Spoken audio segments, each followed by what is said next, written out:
आपण पाहत आहात महाराष्ट्र वृत्तदर्शन न्यूज, रोखठोक आणि निर्भीड।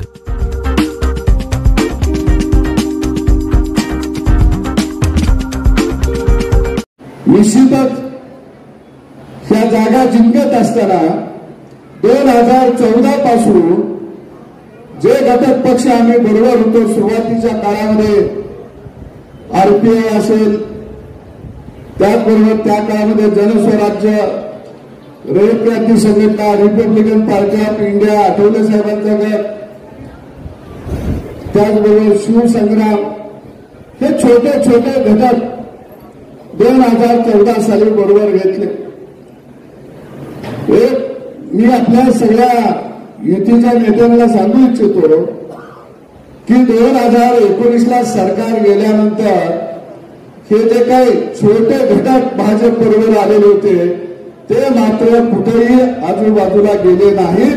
ते रस्त्यावरची लढाई त्या काळामध्ये खऱ्या अर्थाने लढत राहिली। त्या काळामध्ये मग दुधाचं आंदोलन असेल, किसान सन्मान यात्रा, जी 3 कृषी विधेयकं मोदी सरकारनं शेतकऱ्यांच्यासाठी आणली होती, पण या विधेयकांना काही मुठभर लोकांनी विरोध केला आणि मग तो विरोध मोडून काढण्यासाठी आमच्यासारखी चळवळीतले लोक, मी आणि आमदार गोपीचंद पडळकर यांनी किसान सन्मान यात्रा आम्ही संपूर्ण सांगली आणि कोल्हापूर जिल्ह्यामध्ये काढली आणि त्या यात्रेच्या समारोपाला त्या ठिकाणी देवेंद्र फडणवीसजी हे इस्लामपूर या ठिकाणी आलेले होते। म्हणजे त्या काळामध्ये आम्ही लढलो, सत्ता नव्हती, विरोधकांचा हैदोस चाललेला होता, पण अशा काळामध्ये आम्ही सत्तेच्या विरोधामध्ये आम्ही लढलो। याचं कारण या ठिकाणी भाजप आणि सेना हे 2 मोठे भाव, आम्ही लहान आहोत, पण मी त्यांना सांगतो की आम्ही जे बारीक बारीक घटक पक्ष आहोत हे आम्ही सगळी चळवळीतले लोक आहोत। Republican party of India, Athawale साहेबांचा गट असेल, दलित पॅंथरच्या माध्यमातून एक काळ आठवले साहेबांनी या महाराष्ट्रामध्ये गाजवलेला होता। उपेक्षितांची लढाई या राज्यामध्ये आठवले साहेबांनी उभा केलेली होती। त्याच पद्धतीनं रासप असेल, त्याच पद्धतीनं शिवसंग्राम असेल, त्याच पद्धतीनं आम्ही असू, कारण आमची लढाई ही वारा विरुद्ध गावगाडा अशी आमची लढाई राहिलेली आहे।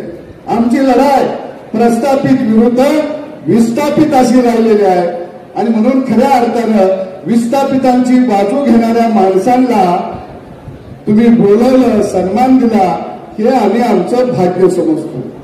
काही काय असेल, पण शेवटच्या काळात तरी आठवण आली।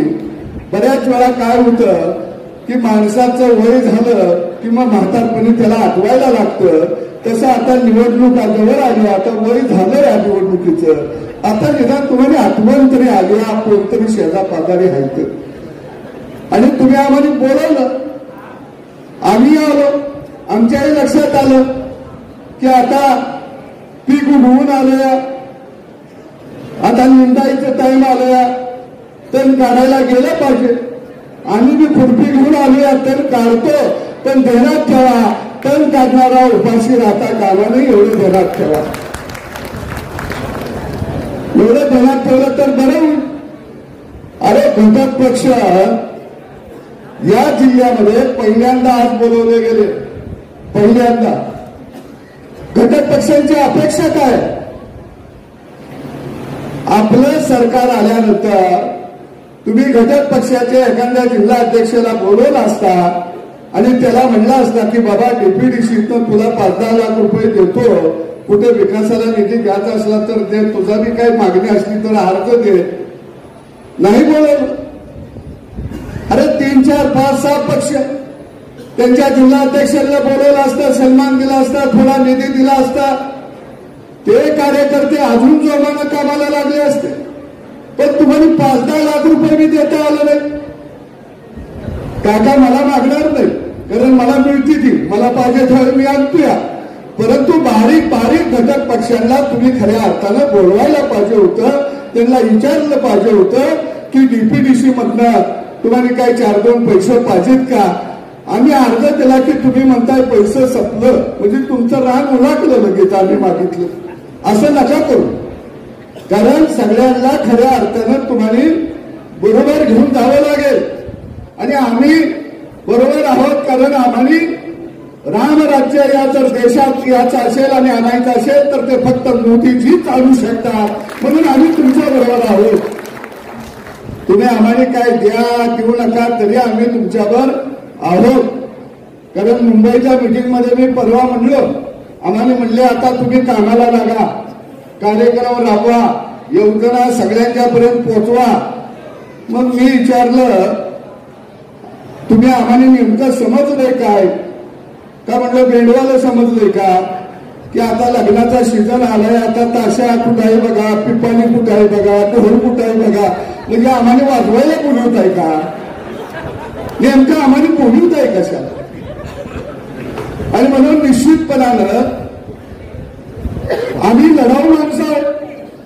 अरे आम्ही प्रवाच्या विरोधामध्ये लढणारी माणसं आहोत. आम्ही लाट्या काट्या खाल्ल्या त्या तुरुंगात गेल्या. अरे सदाभाऊ खोत सुद्धा सोलापूर जिल्ह्यामध्ये जाऊन उभा राहिला आणि 5 लाख मतं सोलापूर जिल्ह्यामध्ये मी घेतलेली आहेत. 5 लाख.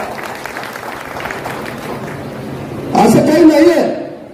परंतु ज्यावेळी आम्ही तुमच्या खंद्याला खंदा लावून सत्ता नसताना उभा असतो अशा वेळी खऱ्या अर्थानं या बारीक बारीक पक्षाच्या कार्यकर्त्यांना अरे सन्मान द्या. ती काय वागते ती तुम्हाला? अहो मी तर इथं आता काका बोलायला पाहिजे.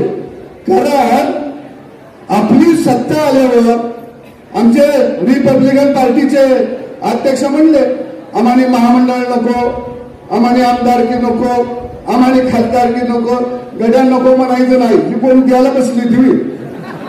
अहो मी तर इथं आता काका बोलायला पाहिजे. कारण आपली सत्ता आल्यावर आमचे रिपब्लिकन पार्टीचे अध्यक्ष म्हणले आम्हाला महामंडळ नको, आम्हाला आमदारकी नको, आम्हाला खासदारकी नको, गड्या नको म्हणायचं नाही. ही कोण द्यायला बसली तुम्ही?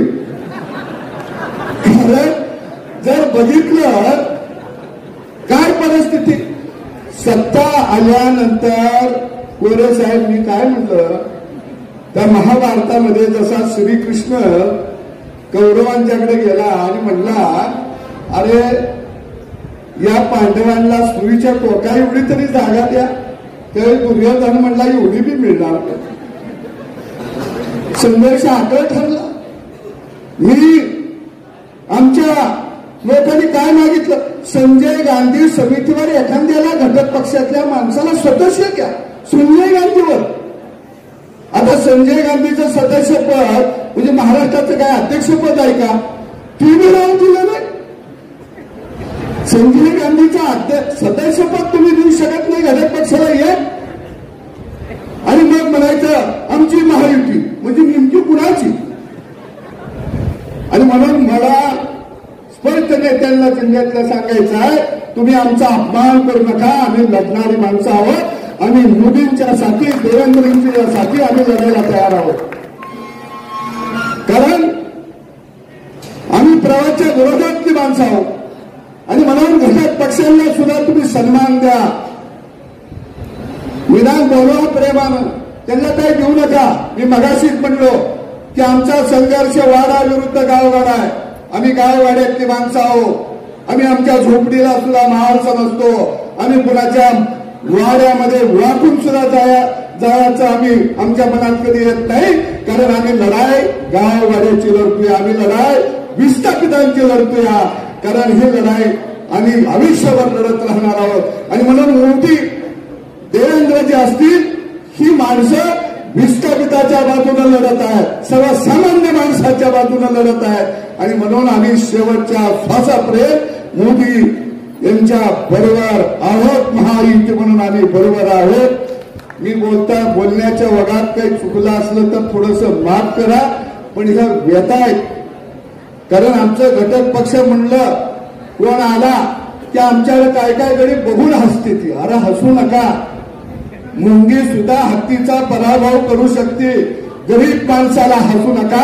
गरीब माणसाला सन्मान द्या, त्याचा आशीर्वाद तुम्हाला मिळाल्याशिवाय राहणार नाही, फक्त त्याला सन्मान द्या. अहो, मी मंत्री असताना जिल्ह्याच्या दौऱ्यावर कुठल्याही गेलो तर सगळ्या घटक पक्षांच्या जिल्हा अध्यक्षांना मी फोन करायचा, मी दौऱ्यावर यायला लागलोय. बिचारे सगळे गाड्या घेऊन मागणं परत यायचे, काय लागत नाही हो त्यांना सन्मान लाभतोय. आणि म्हणून निश्चितपणानं मोदी सरकारने एक चांगलं काम या देशामध्ये केलेलं आहे. ते काम आपण सगळे पोचवूया. आम्ही तर गावगाड्यातली माणसं आहे, ते काम आम्ही गावगाड्यापर्यंत पोहोचवतो. निश्चितपणानं तुम्ही बोलवल्याबद्दल परत एकदा धन्यवाद देतो. जय हिंद, जय महाराष्ट्र.